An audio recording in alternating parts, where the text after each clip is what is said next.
FTC, ठीक है। FTC का मतलब है आपके पास आपके फेयर ट्रेडिंग कॉन्सेप्ट्स, वो चीज़ें जो ट्रेडिंग में इस्तेमाल होती हैं।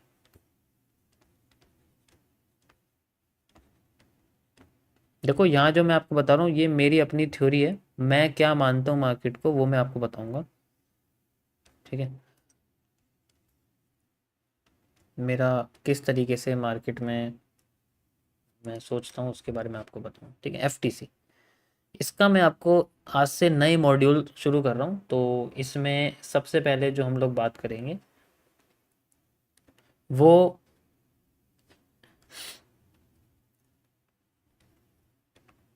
GT से करेंगे, ओके। इसकी फुल फॉर्म नहीं बता सकता, बस आप GT याद रखो, GT1, ओके। जैसे फेज़ 1 है ऐसे आपका एक GT1 है एक, और इसके अंदर मैं आपको आज RMS से रिलेटेड या TMS रिलेटेड कॉन्सेप्ट जो है वो बताऊँ, ठीक है। TMS यानी कि यहाँ पर हमारी ट्रेड मैनेजमेंट सिस्टम।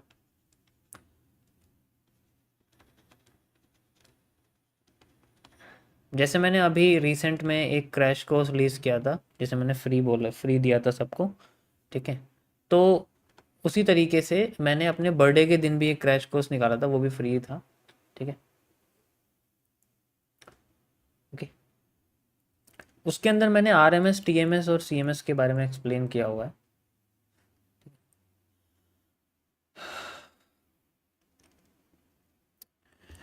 सो यहाँ पर हम लोग क्या करते हैं, देखो ये मैं आपको कुछ लार्जर टाइम फ्रेम के बारे में बताता हूँ, जिन्हें हम लोग लार्जर टाइम फ्रेम्स बोलते हैं, LTFs, लार्जर टाइम फ्रेम्स का मतलब होता है जैसे 1 आवर, ठीक है, जैसे 2 hour, 4 hour, these are the time frames जिनमें हम यूज़ करते हैं।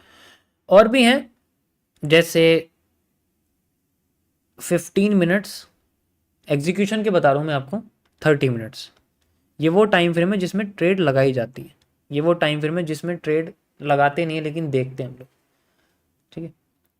तो यहाँ किस तरीके से इसको यूज़ करते हैं, मैं किस तरीके से मानता हूँ, जैसे मान के चलो मुझे एक पोजीशन लेनी है, मैं यहाँ पर वजीर देख रहा हूँ या फिर मेरे पास कोई भी जो ट्रेड है उसका जो मेरा रिस्क रिवॉर्ड है अकॉर्डिंग टू एनालिसिस, वो मेरा रिस्क रिवॉर्ड निकल के आता है 1:4, ये मैंने थोड़ा रिस्क से कम लिया।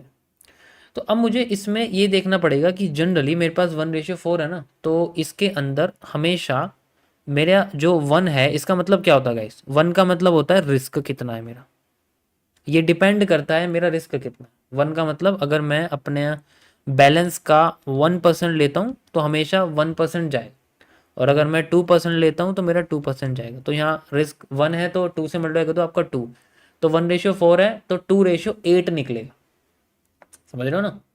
अगर यहाँ पर मैंने 2% का रिस्क लिया है ना, तो फिर मेरा 2:8 निकलेगा, क्योंकि मैंने 2% का लॉस लिया है, ठीक है, और मैंने 8% का यहाँ पर प्रॉफिट लिया, तो अब मेरा प्रॉफिट 8% का होगा। क्यों? क्योंकि मैंने यहाँ पर 2% का लॉस लिया। This is how the risk works, इस तरीके से आपका वर्क करता है। समझ में आ रही है? आपको क्या लगता है कि रिवॉर्ड इंक्रीज करने से ही प्रॉफिट बनता है? ऑटोमेटिकली आपका जो रिवॉर्ड है ना वो इंक्रीज हो गया 4 से 8, ध्यान से देखो, 4 से सीधा 8 हो गया। बैलेंस तो मेरे पास वही है, इमेजिन करो मेरे पास जो बैलेंस है वो जनरली कितना है, आई हैव बैलेंस ऑफ, मेरे पास 10,000 है, बैलेंस मेरा उतने, लेकिन मैंने इसमें रिवॉर्ड बढ़ा दिया, रेशियो वही है, रिस्क की वजह से मेरा रिवॉर्ड बढ़ गया 8 रेशियो, ठीक है। इट जस्ट, इस चीज को समझो, 8% capital in just 1 trade increase होगी, लेकिन अगर लॉस होता तो 2%, इस तरीके से। अब यहां पर बात इसकी नहीं है, बात इसकी है कि जो 1% मैंने रिस्क लिया, जो 1 रेशियो है, इससे मुझे इतना मतलब नहीं है, मुझे मतलब है इस रिवॉर्ड से। अब मैं इस रिवॉर्ड सिस्टम की बात करना चाहता हूं, रिस्क के बारे में तो बहुत बात कर ली। रिवॉर्ड सिस्टम किस तरीके से काम करता है कि जैसे मान लो मेरे पास यहां पर 4 गुना रिवॉर्ड मिलेगा मेरे रिस्क के बिहाफ पर, 4x ऑफ रिस्क, तो यानी कि टोटल जो भी कैपिटल होगी वो 4 गुना हो जाएगी रिस्क जितना मैं लगाऊंगा। जस्ट इमेजिन मैं 10,000 रुपये का 1% लगाता हूँ, तो 100 रुपये लगा, 100 रुपये का मेरा 4 गुना हो जाएगा, यानी कि 400 हो जाएगा। यहाँ मेरे पास प्रॉफिट कितना हो गया, यहाँ पर 400 हो गया। अब यहाँ पर मुझे ये सोचना पड़ेगा कि मुझे इसमें सबसे पहले जो ब्रोकरेज है वो कितनी देनी है, इसकी कैलकुलेशन होनी चाहिए। अगर ये अभी से समझ में आ जाएगी ना, तो आगे जाके इस कैपिटल के पीछे अगर 3 जीरो लग गई ना, तब प्रॉब्लम आने वाली है।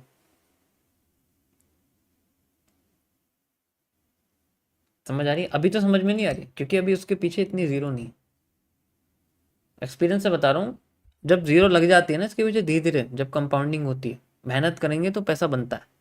जब बनता है, जब जीरो लग जाती है ना, तब ये प्रॉब्लम आती है कि कैसे मैनेज करेंगे। क्योंकि हमेशा जो रिवॉर्ड मिलता है, जो रिस्क में से रिवॉर्ड मिलता है, उसके हमें इतने हिस्से करने पड़ते हैं कि यू कैन सी कि मेरे को इसमें शायद 2.8 ही मिले। रिवॉर्ड की बात करूँ मैं, 2.8 मिले, या फिर हो सकता है मेरे को 3.2 मिले, हो सकता है मेरे को 3.1 मिले। 1:4 पूरा ना मिले मुझे, 1:3.1 मिले, क्योंकि बाकी का जो हिस्सा है that is goes to brokerage and another. अगर मैं यहाँ बात करता हूँ किसी ऐसे अकाउंट की जो जिसके अंदर स्प्रेड होता है, स्प्रेड की वजह से वो ऑलरेडी ट्रेड मेरी कुछ पॉइंट अगेंस्ट में चलेगी, तो वहां से ही मेरा कम हो गया।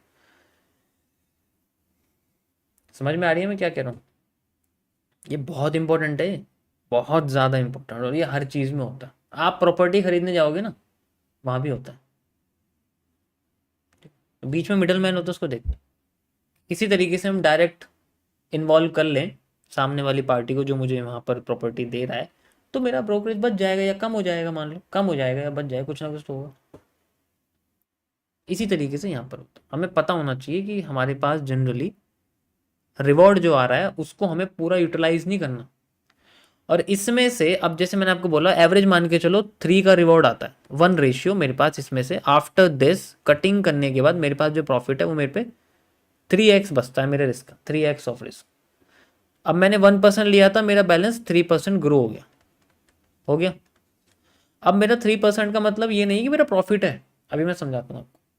एक होता है टारगेट लेके चलना, टारगेटेड ट्रेडिंग होती है। एक होती है कि टारगेटेड नहीं, बस ऐसे ही चल रहा है।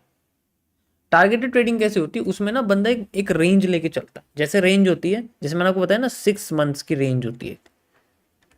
6 मंथ्स की एक रेंज है कि मुझे अपने कैपिटल की एवरेज 40 से 100% के बीच में इंक्रीज करनी है।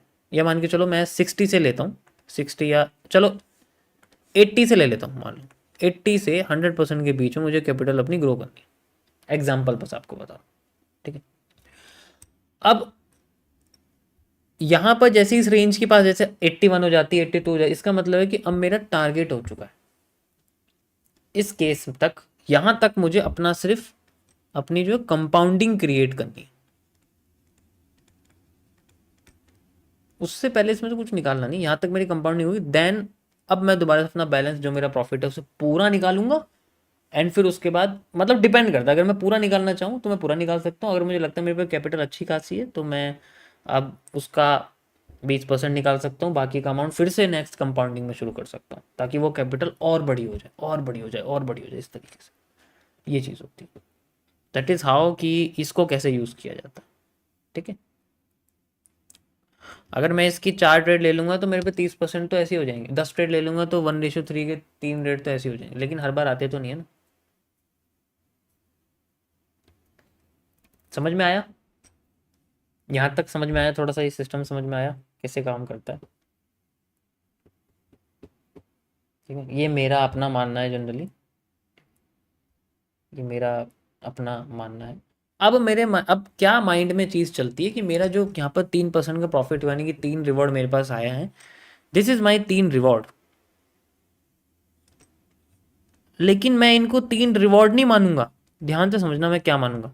These are not my reward, these are my security against my next trades. Security against my next, यानी कि मेरे पास अब 3 गुना लॉस लेने के लिए कैपिटल है। मुझे अपनी ही कैपिटल में से हिस्सा निकाल के ट्रेड लगाने की जरूरत नहीं, मैं इन्हीं का इस्तेमाल करूंगा। अगर मेरा लॉस होगा तो 3 बार मैं झेल सकता हूँ। अगर मैंने लाइफ में कुछ सीखा नहीं है, ट्रेडिंग में सीखी नहीं है, तो मैं 3 के 3 लॉस कर दूं, मैं फिर अपने अपने बैलेंस से निकालना शुरू करूँ। That is how the this amount will be not considered as a reward, it is as a security against the loss. आसान भाषा में इस चीज को बोलते हैं, बैंकिंग की भाषा में इसको बोलते हैं लोन अगेंस्ट एसेट्स। हम कभी अपने पैसे का इस्तेमाल करके कोई बिजनेस थोड़ी रन करते, मतलब बिजनेसमैन कभी भी अपने पैसे का इस्तेमाल करके बिजनेस नहीं करते। They just invest their money in some assets and they just loan get their loan on that assets from the bank, loan again assets, और फिर उसका इस्तेमाल करते हैं, अपने पैसा कभी नहीं लगाते वो। ये पैसा भी मार्केट से निकाल के लाया गया है एंड देन उसके बाद फिर इसको यूज करा। ठीक है, जैसे मेरे पास मान लो मेरे पास सोना रखा है, मान लो मेरे पास करीब एग्जाम्पल के लिए मेरे पास 1 किलो सोना रखा है। आजकल 1 किलो सोने का जो भाव है वो कितना पड़ेगा, सोचो 1 किलो सोने का भाव कितना पड़ेगा, एवरेज बताओ। अब मैं मान लो 1 किलो सोना रखा है और मैं इसे जमा करता हुआ आ रहा हूँ टाइम टू टाइम से। इसे एवरेज मुझे खरीदने में, 1 किलो खरीदने में मेरे को 40 लाख लग गए, 40 लाख मुझे लग गए खरीदने में। और आज की डेट में अगर मैं इसे बेचूंगा तो मेरा ये 1 करोड़ का बिकेगा। 60 लाख का जो मेरा प्रॉफिट है, मैं बेसिकली इस पर सारे के सारे लोन लेना शुरू करूंगा, इसका इस्तेमाल करूंगा नेक्स्ट बिजनेस चलाने के लिए। दैट इज हाउ, मैं इसी की बात करूँ, यही चीज़ आपका रिवॉर्ड है। ये 1 रेशियो जो आपका ये 1:2 का रिवॉर्ड निकला है ना, 1:1.5 का रिवॉर्ड निकला है। This is how we can use it like. Okay, समझ आया? जैसे I will show you something, if you can see. ये आप देख रहे हो, this is 1 kg gold, you can see like this, दिख रहा होगा आपको।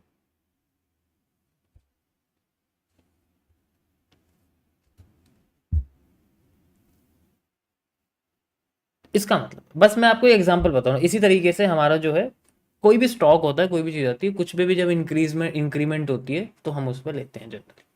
ठीक है,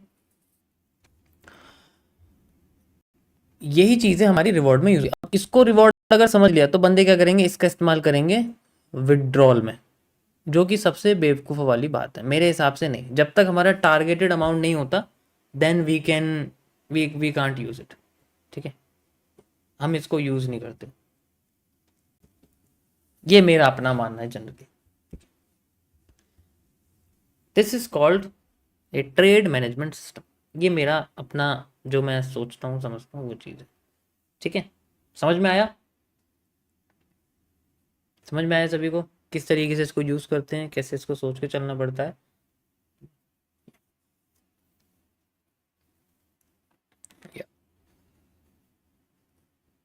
ये मैंने आपको बता दिया गाइस, जस्ट इस तरीके से हम लोग इसको यूज़ करते हैं टीएमएस।